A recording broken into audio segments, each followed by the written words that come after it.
Potensi zakat ini dapat membangun masyarakat di lingkungan kita. Yang harusnya kita berjalan nih antara Kementerian Agama dan juga Baitul Mal. Gerakan bersama untuk membumikan zakat dan infak ini. Kampung itu sebagai kampung binaan penyuluh juga, Pak. Masya Allah. Kakaknya tidak lebih dari 150 kakak di situ.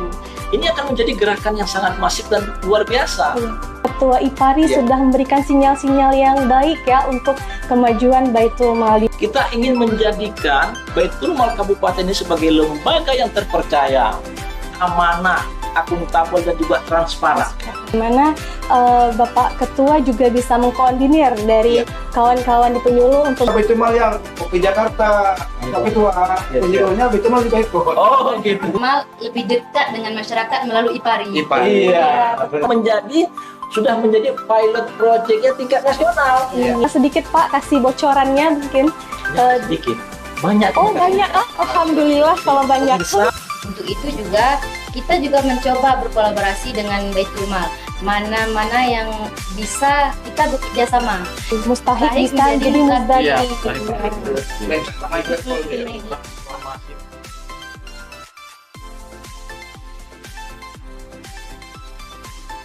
Assalamualaikum warahmatullahi wabarakatuh.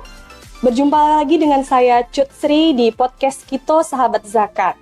Baiklah, hari ini kita mengusung tema di podcast kita yaitu BMK dan membangun kemitraan. Kita tahu Kementerian Agama ialah kementerian pemerintah yang bergerak di bidang agama secara umum. Jadi di Kementerian Agama Kabupaten Aceh Selatan ada beberapa kasih yang bergerak, yaitu ada kasih haji, kasih pendidikan diniyah, dan pondok pesantren, ada kasih pendidikan madrasah, kasih pendidikan agama Islam, dan juga bimbingan masyarakat Islam, dan yang terakhir penyelenggaraan zakat dan wakaf. Ini dibidangi oleh Ibu Maulida Wita. Dikasih zakat yang ada di Kementerian Agama yang Ibu bidangi gitu kan, bagaimana tupoksi yang sudah berjalan selama ini. Dan saya pengen tahu berapa tahun Ibu sudah di bidang kasih zakat dan wakaf. Baik, Assalamualaikum warahmatullahi wabarakatuh. Saya Maulida Wita SHI, penyelenggara zakat dan wakaf di kantor Kementerian Agama Kabupaten Aceh Selatan. Alhamdulillah, saya sudah di situ pada seksi penyelenggara zakat dan wakaf selama 2 tahun, definitif 1 tahun PLT. Sesuai dengan tupoksinya ya, PMA nomor 19 tahun 2019 bahwa penyelenggara zakat dan wakaf bertugas melakukan pelayanan, bimbingan teknis, pengolahan data dan informasi, serta penyusunan rencana dan pelaporan di bidang pemberdayaan zakat dan wakaf. Jadi dengan Baitul Mal seharusnya kita bersinergi dan berkolaborasi dalam bidang zakat dan wakaf yang ada di dalam Kabupaten Aceh Selatan. Itu juga sesuai dengan visi dan misi Kementerian Agama Kabupaten Aceh Selatan untuk mewujudkan masyarakat Aceh Selatan yang agamis, yang harmonis dan damai dalam melaksanakan ibadah. Kita juga mencoba untuk berkolaborasi ya, untuk mendata. Seharusnya memang ada lembaga-lembaga zakat yang ada di Aceh Selatan, datanya di ruangan kami atau di penyelenggara zakat dan wakaf. Hanya saja mungkin selama ini ada mungkin lembaga-lembaga zakat belum melaporkan operasional atau pelaksanaan kegiatannya di wilayah Aceh Selatan kepada kami. Untuk itu kami juga ingin bekerja sama dengan Baitul Mal jika ada lembaga-lembaga zakat yang lain yang beroperasional di Aceh Selatan untuk bisa dapat melaporkan ke kami untuk sebagai catatan, karena zakat dan wakaf ini menjadi perhatian Kementerian Agama. Dalam Rakernas tahun 2023,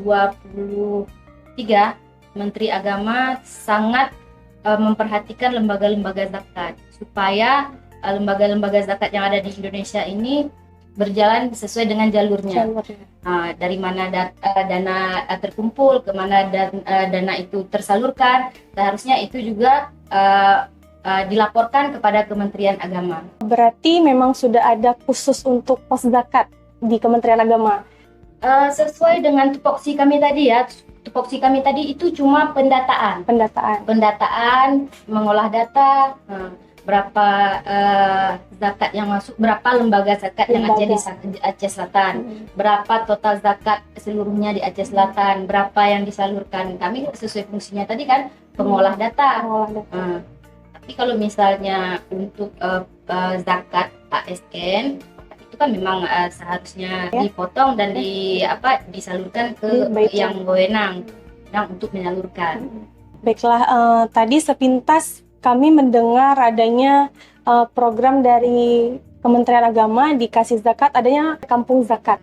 Bagaimana bisa diceritakan sedikit, Bu? Ya, kampung zakat merupakan program Kementerian Agama ya, karena melihat potensi zakat yang besar di Indonesia. Untuk itu Kementerian Agama mempunyai pemikiran bahwa bagaimana potensi-potensi zakat ini dapat membangun masyarakat di lingkungan kita.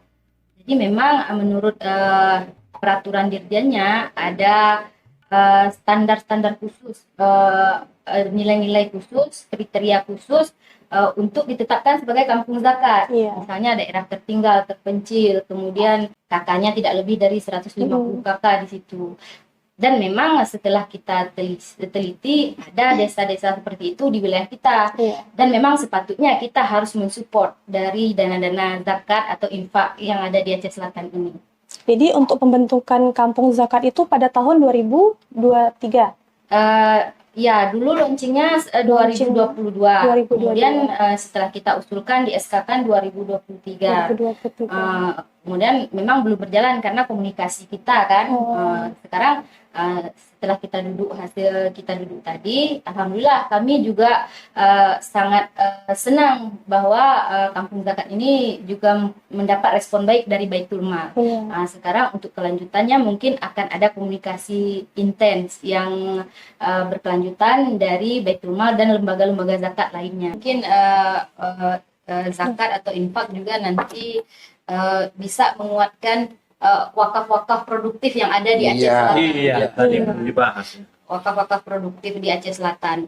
Potensinya ada, tapi mungkin akses mencari investornya mungkin ya masih tertutup. Bisa tertutup dalam arti kata informasinya kurang. Tapi melalui kerjasama nanti dengan IPARI mungkin bisa juga menyampaikan informasi kepada masyarakat bahwa zakat kita selain digunakan zakat dan infak kita, selain SNIF yang sudah ditentukan oleh agama, infak kita juga bisa disalurkan melalui wakaf-wakaf produktif yang nantinya penerima zakat mungkin bisa menjadi penyalur zakat, penyalur zakat,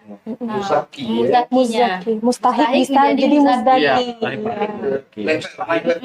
transformasi menjadi muzaki. Kita mendengarkan mungkin pesan-pesan untuk sahabat zakat yang ada di rumah, keterkaitan mengenai zakat dari Ibu Maulida. Saya mengajak kepada sahabat-sahabat semuanya untuk jangan ragu berzakat dan berinfak melalui Baitul Mal. Karena setiap harta yang dikeluarkan harta yang kita keluarkan merupakan amal ibadah yang walaupun kecil nilainya pasti akan tetap dihitung kebaikannya.